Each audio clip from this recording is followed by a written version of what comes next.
tour of the DIY lathe.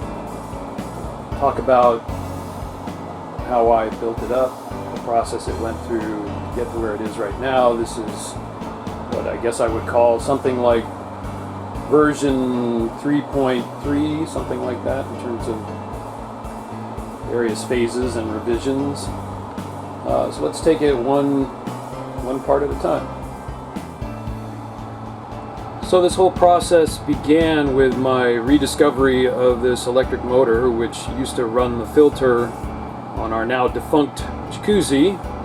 It sat around for a couple of years, and I ran back across it and thought, I wonder if this works. And so I wired it up to the wall and found out that it still did work. And then I started asking myself, well, what useful thing can I do with this? So looked around, and there were various different suggestions online in terms of sanding stations and belt sanders and that sort of thing. And then I ran across folks doing DIY lathes, and that really caught my attention.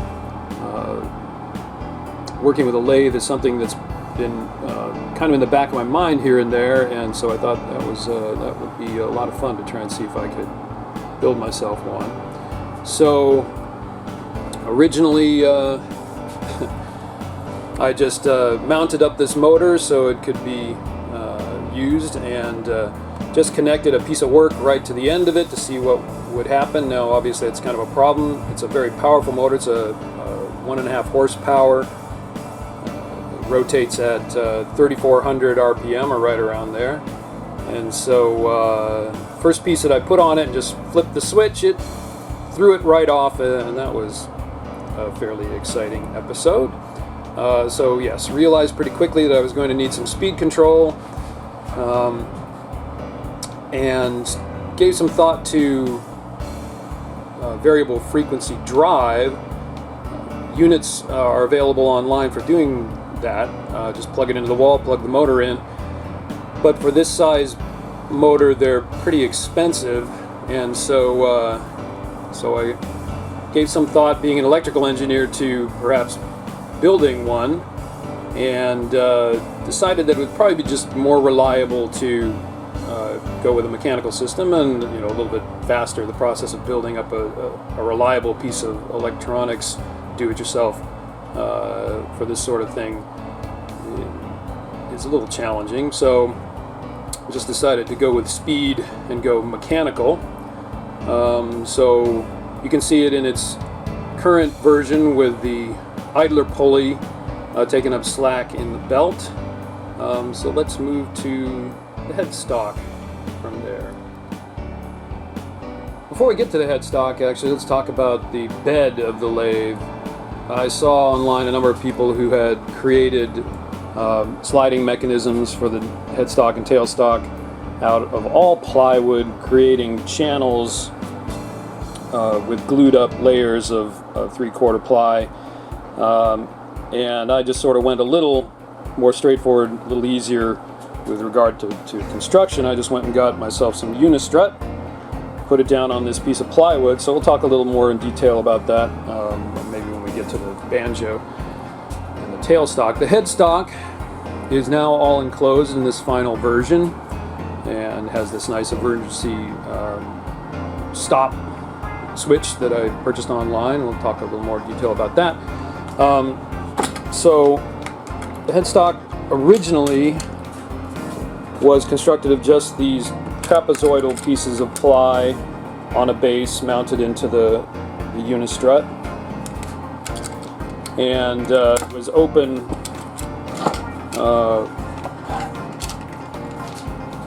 at the beginning, and I realized that was kind of dangerous, so made that top for it. So this is actually my second set of pulleys that I built for this lathe, and this was built up. Well, first off, I put one. Well, first off, all the pulleys are cut on my bandsaw, pretty close to circular, and then I mounted one directly onto the motor so that I could turn out the groove for the belt. And then I built up a stack, connected it to the drive shaft, and turned out the grooves for the remainder of the pulleys. So as I said, this is my second stack of pulleys. First one I was using, and it was going reasonably well, but I used it on the largest piece that I had attempted, which was a pretty big chunk of walnut.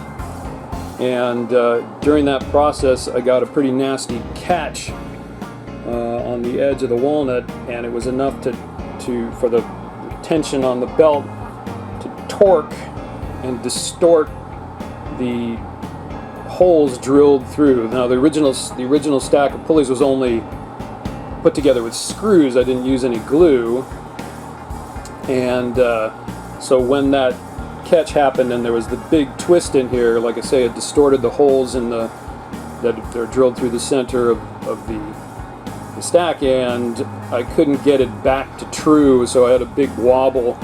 Now I used that stack of pulleys through most of that project for the walnut bowl. It turned out all right, but it was certainly annoying. So then I built up a new this second stack, glued tightly together for a nice big solid chunk for mechanical stability.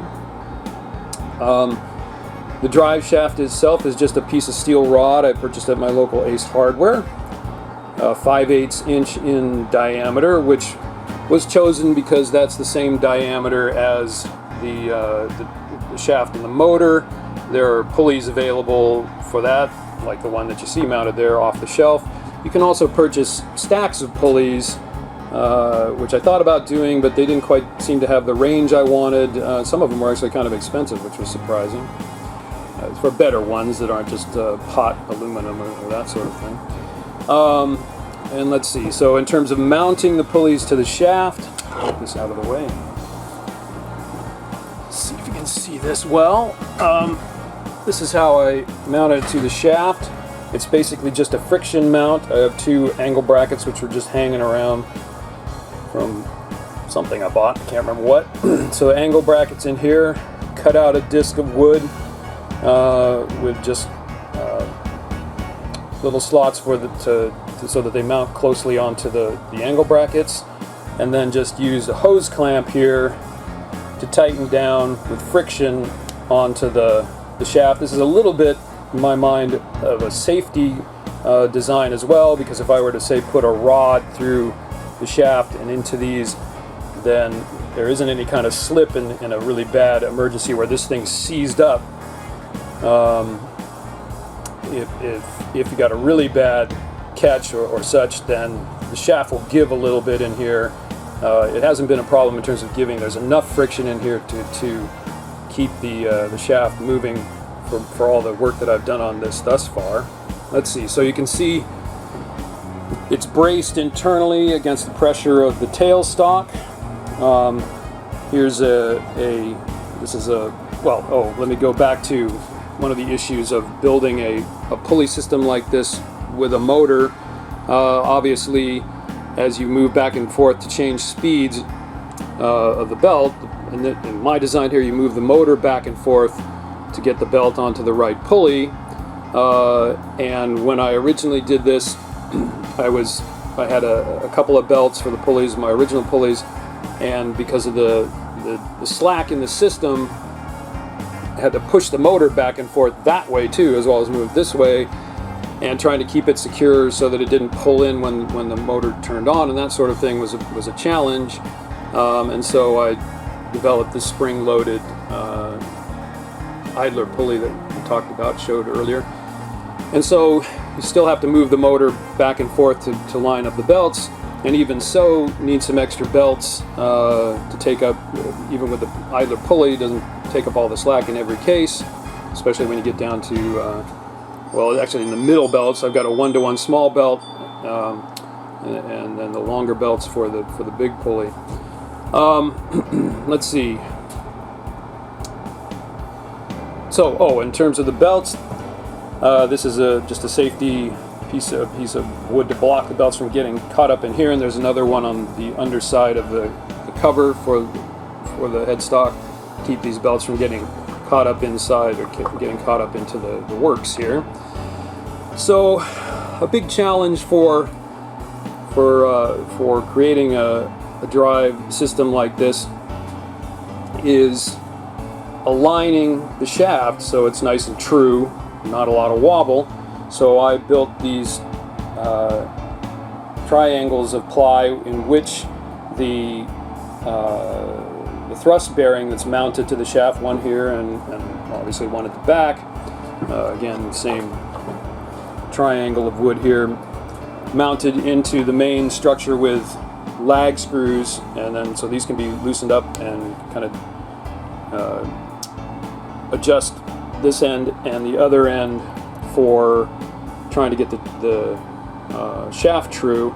And try as I might, I think I got down to somewhere right around just shy of 1/64 of an inch or something like that, which was good enough for big projects. Smaller projects like pens that I did, it kind of showed up and had to be very careful about cutting those round. Let's see.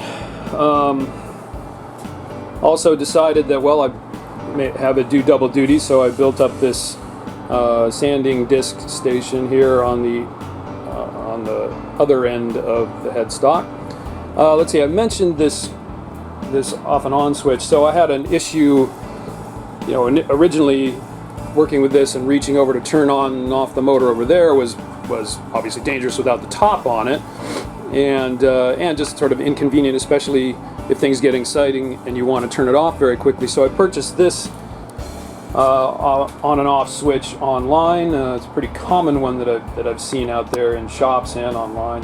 One comment about this: is not built very well. There may be different brands that are better, I don't know, but when I started to use it, just hitting this switch to stop it was enough torque on these screws that it tore these screws out of the plastic mounting inside. So I had to, well, I thought about replacing it, but I figured, well, if I just get the same one, it's probably going to have the same problem. So I just built in a bracket on the inside of this. You can see the two screws up here, just a piece of wood that this screw then goes into. And the same on the bottom I had to do as well, just to reinforce this, fixed it rather than just replacing it again. So as I mentioned, the drive shaft is just a 5/8 inch diameter steel rod. And this was a good thing as it turned out. I didn't realize it at the time, but that is common for certain lathes, and so this adapter is available from 5/8 rod to 1 inch 8 threads per inch mount here, and I gave some thought to a DIY self-centering chuck.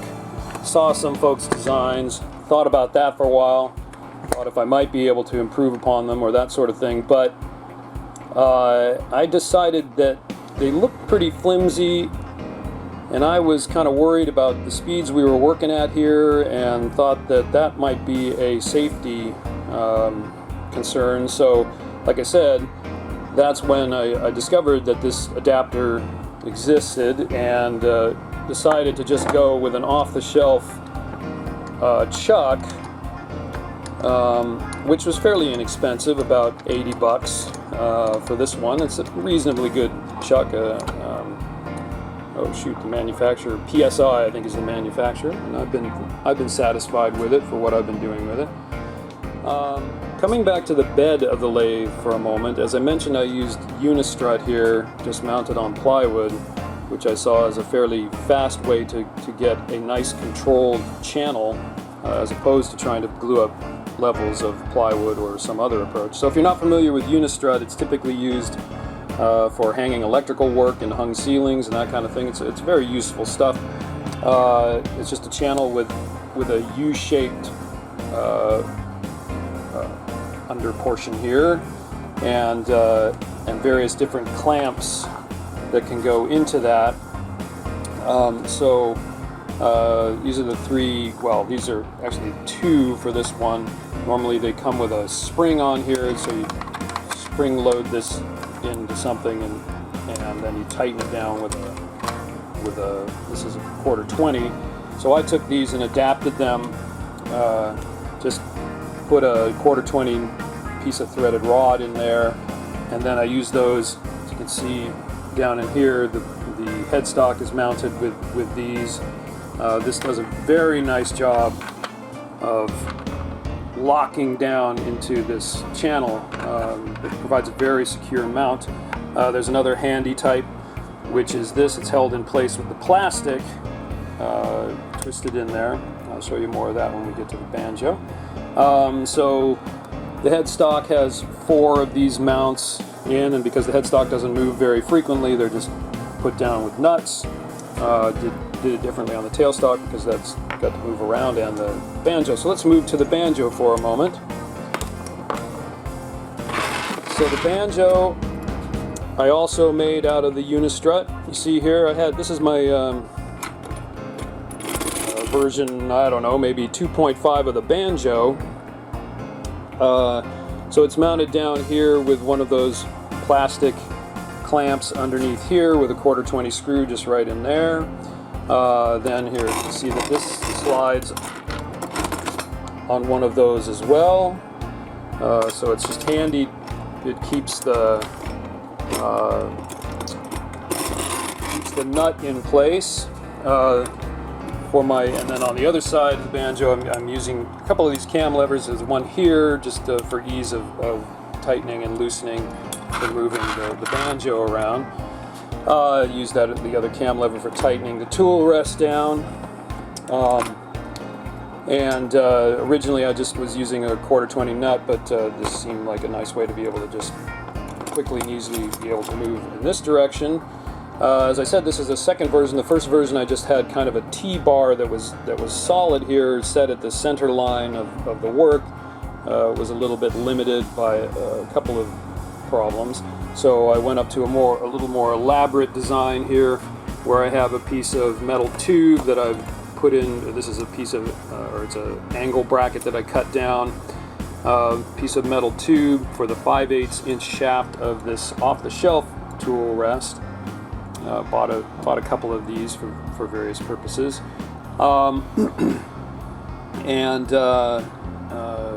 so then I just threaded through this and through the tube, so that it locks down here with a 1/4 20 bolt. So you need to use a box wrench here. This can be adjusted by hand. This you need a Phillips head screwdriver, and then the other end can be adjusted by hand. It's a little bit cumbersome, certainly as compared to a commercial lathe. Which, typically, well, I think all of them just have 2 adjustments: one to move the banjo, and the other one to adjust the height and the position of the tool rest. So this has a couple of different things you have to adjust for where the tool rest is, and a couple of different things you have to adjust to get the banjo base to where you want it. And it's worked out pretty well. Moving to the tailstock. So the key to the tailstock was having a free spinning center for the right hand mounting of work on the lathe. And so this is the chuck and shaft for that chuck out of an old Makita drill that I had hanging around that had died some time ago, but I kept it around just in case I might be able to use the pieces, and that turned out to be the case. So this shaft has a nice thrust bearing attached to it inside of here. The original version of the tailstock is over here, and as you can see, that's where the thrust bearing was mounted through there, and these 2 pieces of ply screwed down to vice it into place, holding the chuck in place. It was not terribly secure with just that bearing, wobbled just a little bit, so took another piece out of the motor of the Makita and mounted it back here, which is now mounted right here. It's a brass friction bearing out of the motor that I just used to support the rear end of the shaft for the free center. So the original design had a couple of major flaws. One was is its width. You know, working on the inside of a bowl, ended up banging the tool up against the side here, so that was not convenient. And also there was no way to efficiently provide pressure against the piece of work. This model had to be pushed by hand and then tightened down with the unistrut clamps, whereas here I've adapted a vise that I had hanging around. So let's start from the bottom up. Just ply, screwed and glued here to hold it nicely between or across the bed, the unistrut bed. Again, you can see the clamps, the unistrut clamps. They're nice. They turn into place and then hold there, and then you just tighten it up, and they provide a very strong grip. So that was excellent.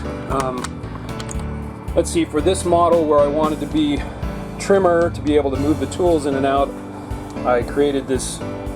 This is a piece of oak, which is just drilled out for the thrust bearing inside. These provide the pressure, again with lag screws, to hold the bearing flat in here. And again, I mentioned that I was supporting the back end of the shaft with the brass friction bearing. So this piece was a nice thing that I just had hanging around for years as well. It's a vise that's normally mounted on a shaft. If you envision this turned over, and the workpiece is clamped between these, but it worked out very nicely to have a screw to provide pressure from the tailstock. The rods in this vise are a little bit wobbly, so I created this sandwich here, also to lock it in place, like any lathe has a lock for the tailstock center. And again, these are just lag screws into this piece of wood, which I just cut to the right height, lining up with the drive on the other end. And the height was pretty good. There are a couple different sets of screws under here because I had to move it back and forth just a little bit.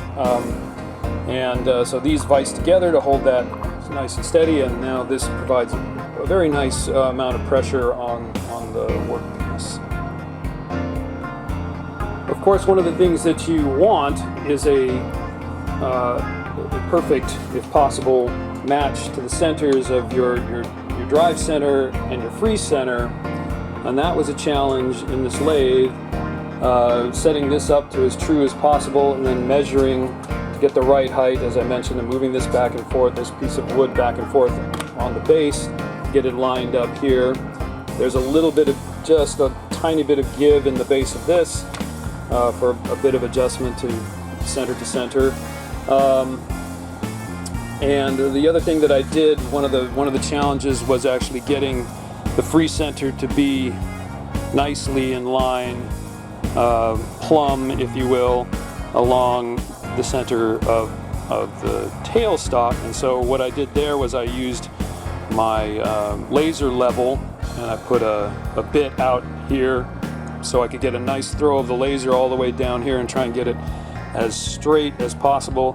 Then mounted, well, these were snugged up, and then tightened them once I felt like I had this piece correctly aligned back and forth here, and then clamped them down very tight with these U-bolts, and then there's also a screw into the oak down here which keeps it from being pushed down these rods, because there's just friction there, and it put enough pressure on this screw. There's a lot of force in the screw, so that was necessary under there. But as I said, it's working out quite nicely. And then I also used a laser level to try and make sure that it was all as plumb as possible. And it, like I say, it worked out pretty well. I've got a little bit of wobble in my headstock here. All in terms of the construction of this lathe, I'm probably somewhere between $150 and $200 worth of materials, and then of course my time. That doesn't include the motor, of course, and the other bits and pieces that I had hanging around. So something to keep in mind if you're thinking about doing a DIY lathe. I mean, it's a fun project. I had a great time building this, but you can go to Harbor Freight and get a reasonably good lathe for about $300 or somewhere around there. That's a pretty full-size lathe, so just something to contemplate. I very much enjoyed the process of building this lathe. It was a great project. So let's see. It still works. Don't want to hurt the belts. Oh, emergency, turn it off. So there, oh, I do need to secure that. All right, so there's my DIY lathe. Thanks for watching. Bye.